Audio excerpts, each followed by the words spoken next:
Okay. This is the working group comms meeting, Wednesday, the 26th of June.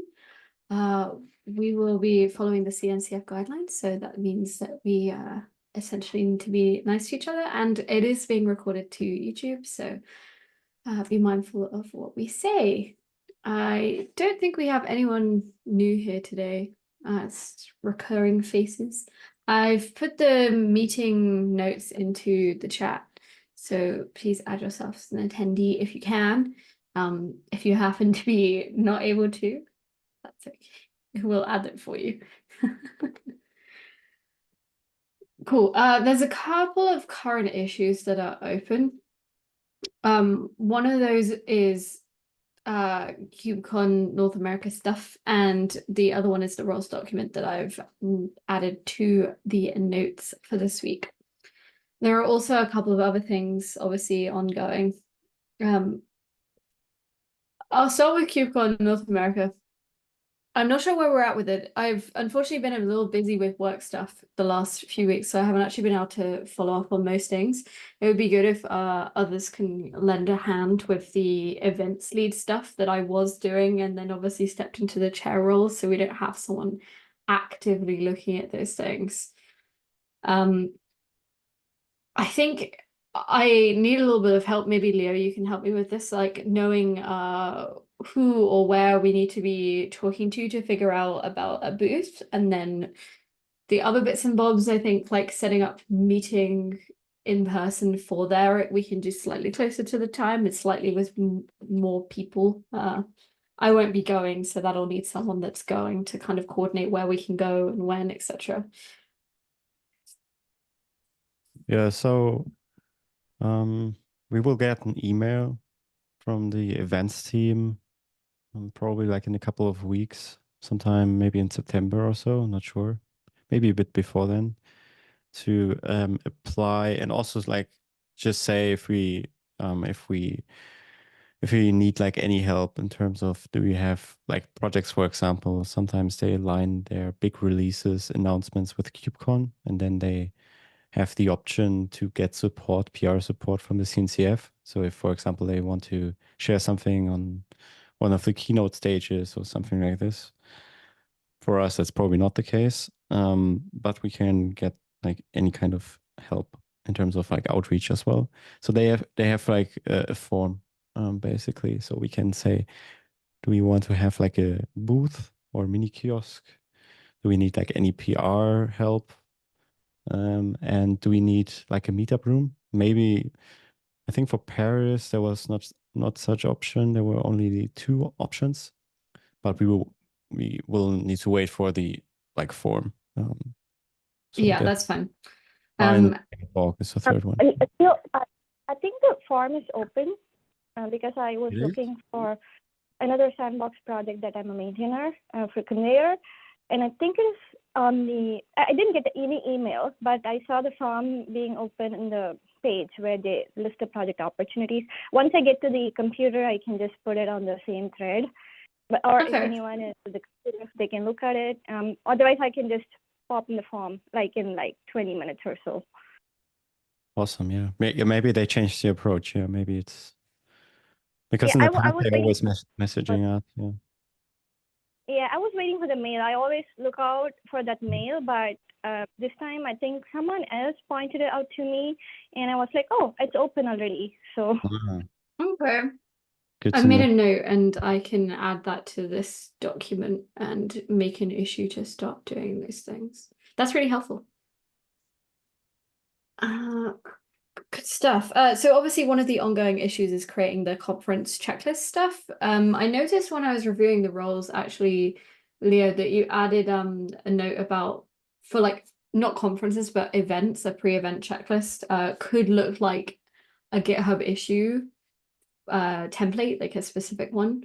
I wonder if maybe that's the case too for our conference checklist, because one of the things when I was working on that checklist is just, where does this go next? That might be a good place for it. Do you know where we're at with any potential talks? Do we have any submissions? Are those closed? Did we miss them for this one? So the submission is currently in review. I think the deadline for the program committee closed on Sunday, and I think announcements will be sent out in, I don't know, in a couple of weeks or maybe in July or something. Okay. I'm not sure about the date, but soon. And I think after that, as soon as we know, we will also have like a better picture of like who is going, because like for most people, this is like one of the major factors. So if you have a talk, you for sure Yeah. will join, and if not, then you need to maybe talk with your employer, or if there's like something possible. Yes. And then this is kind of before my stepping into the chair role. So who usually coordinates ensuring that the project talk kind of is created and somebody is giving it?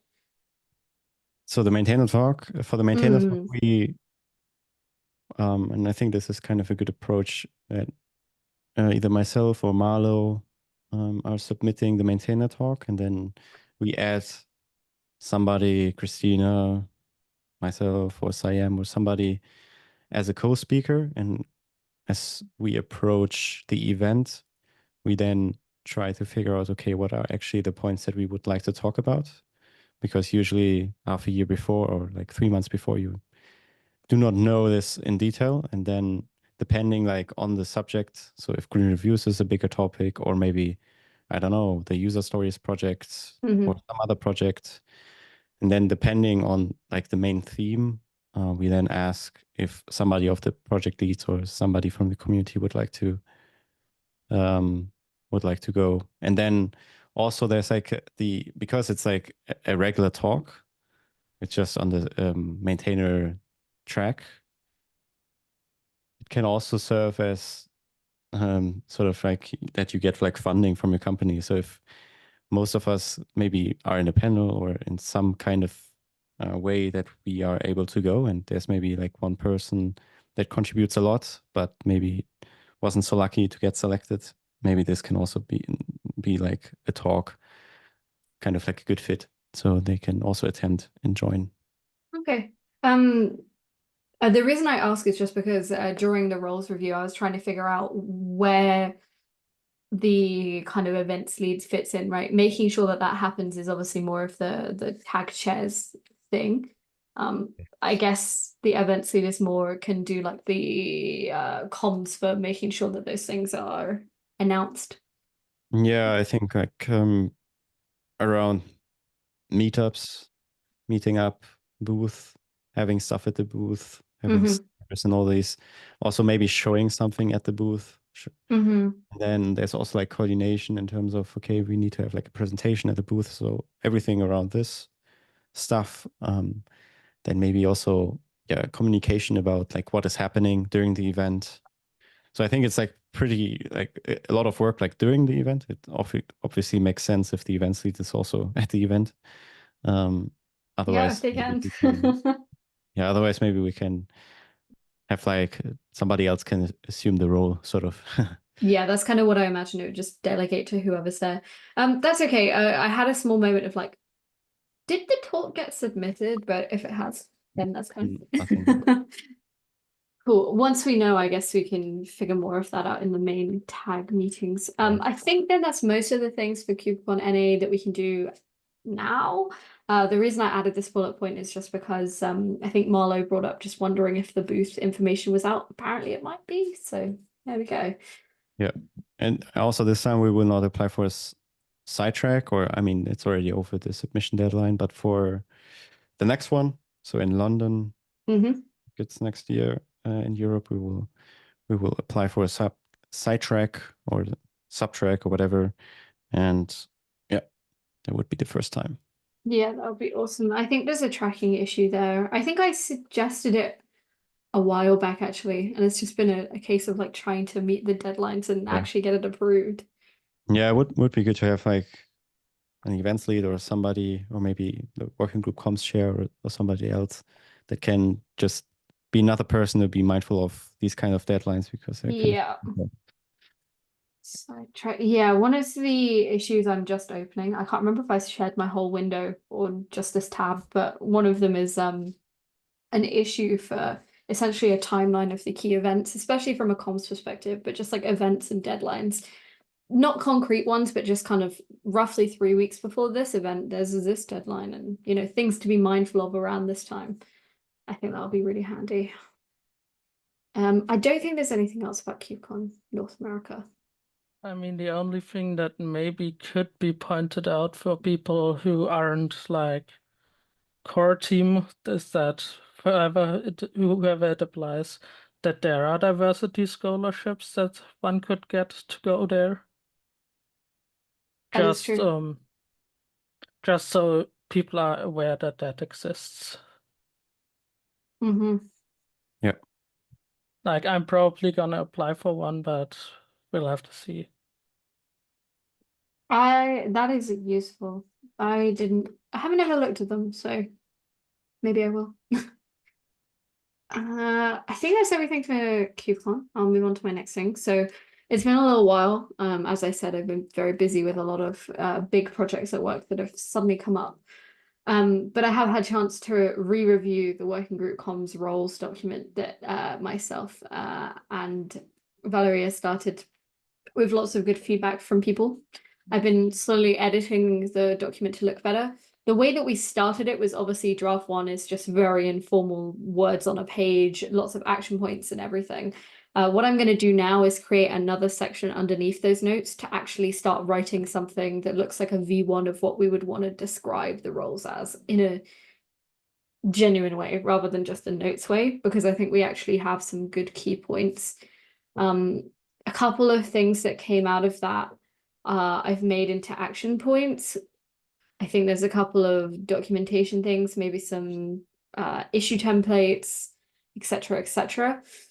Once that's done, it would be good to get another kind of check in on the roles document and see where we're at. I think there's still a couple of comments that are open as well, just because they're useful.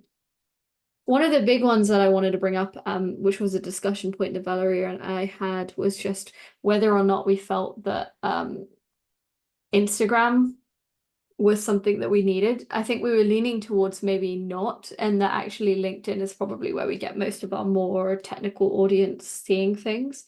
But if anyone had strong opinions on that, please voice them or let us know, either here or asynchronously. I think we're gonna go on with not having it, but there are processes in place to add that as something that we want to do. Does anyone have thoughts now? I think this depends a bit on Christina, because Yeah, Christina asked to bring it up in the meeting, so we can easily do yeah, it I again mean, when she's here. kind of like if she votes yes, I think it's great. But if she says no, I think that's fine too. I mean, I'm not interacting with the social media posts so much, so it's not something that would affect me. So it depends like how much capacity she would have, and Yeah. I'm not too sure like how different like what her plans would be. If it's like the exact same post that we are sending already on LinkedIn, or if it's different, then It definitely adds slightly more work because the Instagram format is again quite different to the others, as they all seem to be. That's kind of why I would lean towards no for now, just because I do think we're hitting a good range of people. Should there suddenly be actually we're not getting the interactions we expect, maybe that's time to look into it. I mean, one thing that could be quite interesting for Instagram, if it's decided that an Instagram account is something that's interesting, is maybe at events having stories like, hey, look, there's this talk, and maybe if you have like people who are very active in the community, could do something like story takeover for a day, where somebody maybe shows how their work for the community is done, just as a bit of engagement that is maybe not super technical, but a bit more approachable, to see that, hey, these people that are working on this are all just normal people. They're not like geniuses, not necessarily like everybody can work on this. Yeah, that's a really good idea. I think we kind of discussed similar actually at KubeCon EU earlier in the year. I do actually still have the video that I'm making. I'm hoping to make it and have it done as like media that we can use pre-KubeCon NA because it took me a little longer. Probably a sidetrack, but my partner's Mac that I was using broke. So had to start again. That's something that we could definitely do. I'll make a note. Actually, obviously at the moment it won't matter, but should this come up, that's definitely a good idea. Like the story takeovers. I think this is nice. Yeah, exactly. We talked about this before. I think with like social media, it's not that big of a problem because like Christina is very reliable and she's very active. But I mean, definitely we want to have, first of all, if people have like to do this kind of contribution, and this would be very helpful. Right now, we do not really enable this that much because this is not driven by GitHub. So you cannot just make like a GitHub contribution. You need to be added to the, what are we using? Buffer account or something? Buffer, yeah. So maybe there's like some way to enable contribution a bit more, and then we can, it would be nice.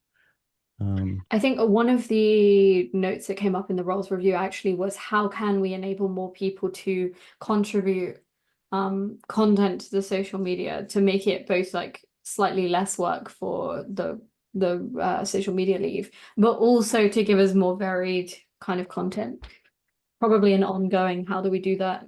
Yeah, I mean, what we could do is something like in the middle. I don't know if this is nice, but something in the middle would be that we have the option to outline the post over like so if we want to drive this over GitHub, over some kind of markdown format, and then we just need to copy paste that over into Buffer.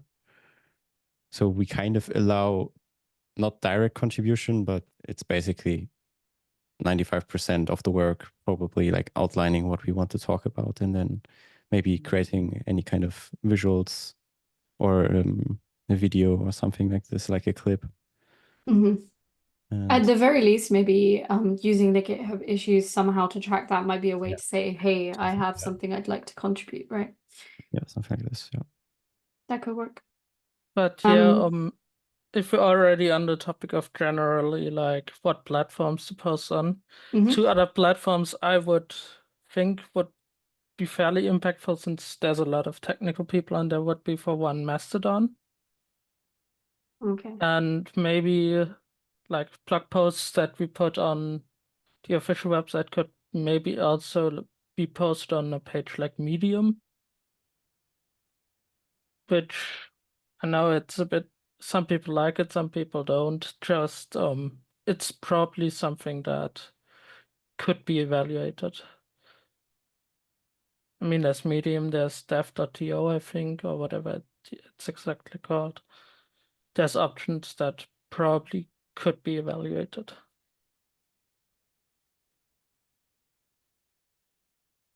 Yeah, so about the blog posts,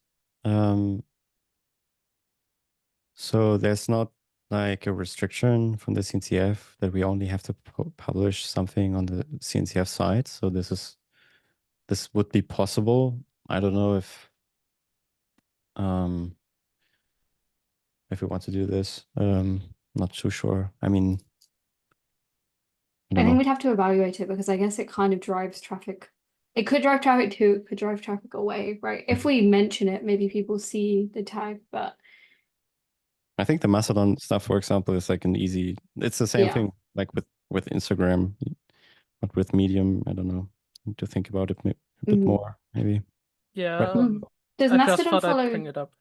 Yeah, that makes sense. Does Mastodon follow the same format as X, Twitter, whatever we're calling it now? I don't know, but you can put Buffer has support for Mastodon, so okay, so that should be fine. So yeah, you can post images, you can post text.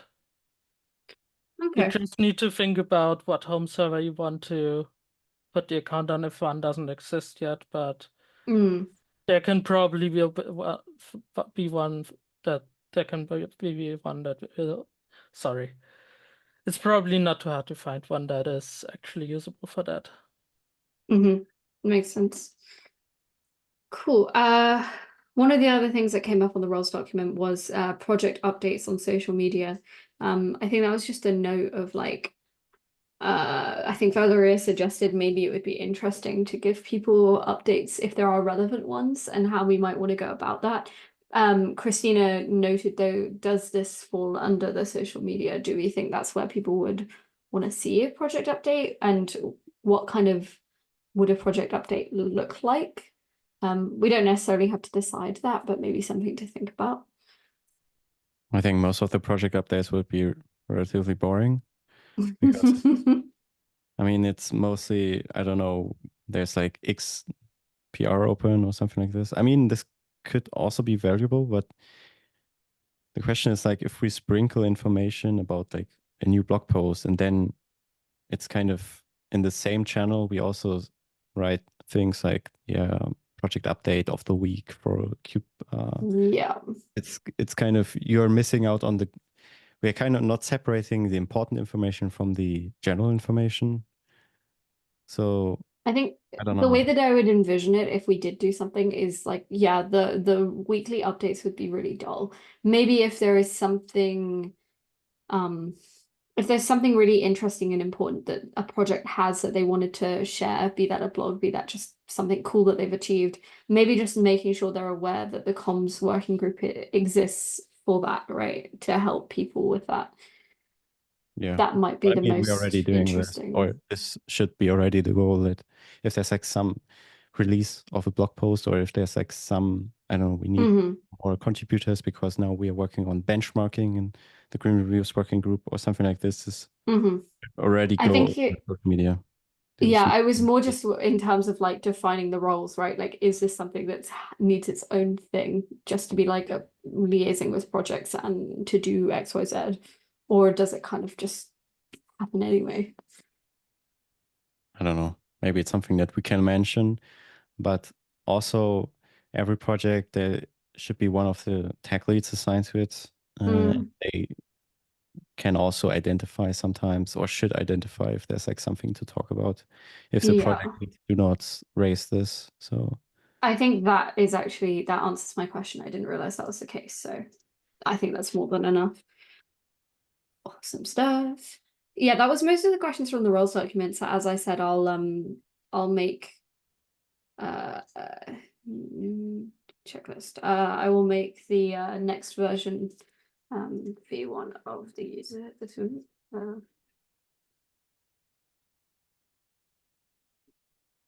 and notes. Cool. Leo, you added something to the agenda. yes, it's about the user stories project that Valeria started. And yeah, I was just wondering where we are standing on this one, because I think it's a very good project. Would be nice to start this soon, so maybe we can have already some kind of user story that we can tell during KubeCon in A. That would be very nice. This could also be one of the like major themes, maybe also of the maintainer talk potentially, if or could be one of them, depending like if we get somewhere. Yeah. But yeah, it would be nice to start this. I don't know if Lisa joined one of the meetings. I haven't seen Lisa. Valeria is coming back around now, so we should be able to start something. We can check in on that. For sure. One thing we definitely do have is a collection of different people that have stories to tell. So there's definitely something to like hit the ground running with once that it does get started. Yeah, maybe also Wilco, because he mentioned a bunch of times that he may have or might have a bit more capacity starting from June or July. I'm not sure. Yes, And I did hear he that. also mentioned interest, so potentially he could also be like a good second lead next to Valeria if Lisa is not so responsive.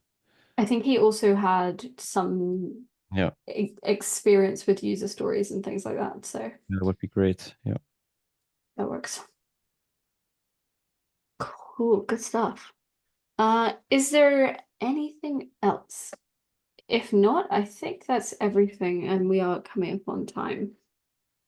One thing I'm Mhm. not sure if that's part of this working group or where else it is, but are translations a part of Yes. comms?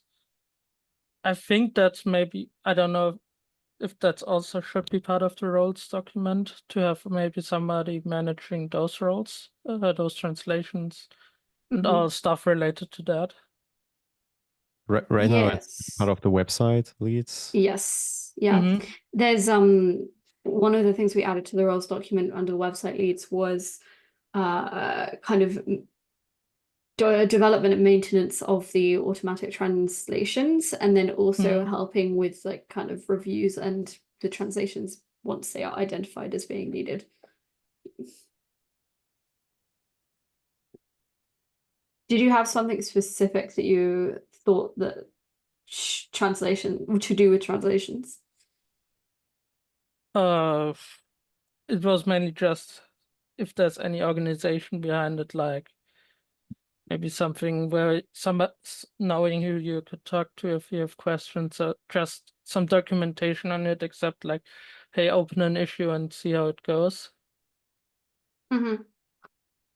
Yeah, I think that makes sense. I think there's like this one PR open where we proposed, but it's like not done in terms of, I think maybe Eve, you also commented on the PR that we need to rebase it and stuff like Yeah. that. It's not like in the form of getting merged, but there's like I think follow-up issues open to write down like some kind of guide and stuff like that. So there's quite a few like plans for kind of playbooks that come out of each of the roles, you know, how do we do this thing?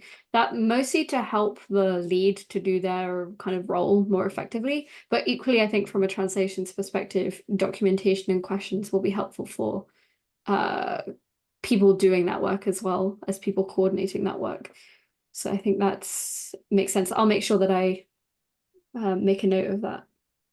And another thing I realized, which could maybe be helpful for translations, is instead of going like the way we currently go and say like, hey, initialize this language here and then just always commit like your updates, is maybe using a platform like Crowden or something similar to manage translations. So therefore you can have a much bigger list of translations and people can contribute on there's a lower barrier to entry, since you can say, hey, I don't have a lot of energy today, but I can maybe translate like 1 or 2 sentences.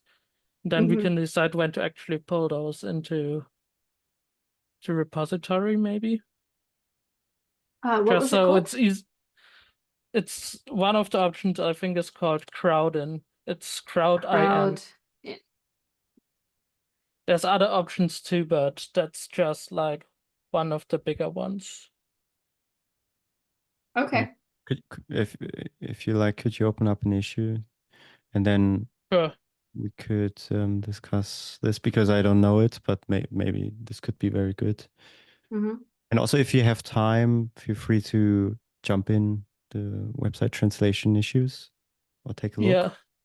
I mean, I'm already working on the German translations, but the last few weeks just have been so crazy that I didn't have any time to commit something. But I'll try to get back to it. Yeah. Okay, I've added an action to the bottom just for you to open up an issue and help with translations. Like Sounds Crowden. good. It's good stuff. That sounds like it would be really useful to help others do more translations. Get the word out. Anything else from anyone? Maybe just about the user stories project one more time. Yep. Real quick. Probably would be good if we reach out to Valeria or just write a comment, potentially asking Wilco or somebody what their status is, so we can get this party started. Sure thing. I'll add that as an action point for myself as well. Awesome, thank you. Cool. I think that's everything. I guess we'll meet again in 2 weeks' time. Oh, Nice day. cool. Thanks, everyone. Thanks, Claire. Bye. Bye bye. No worries. Bye.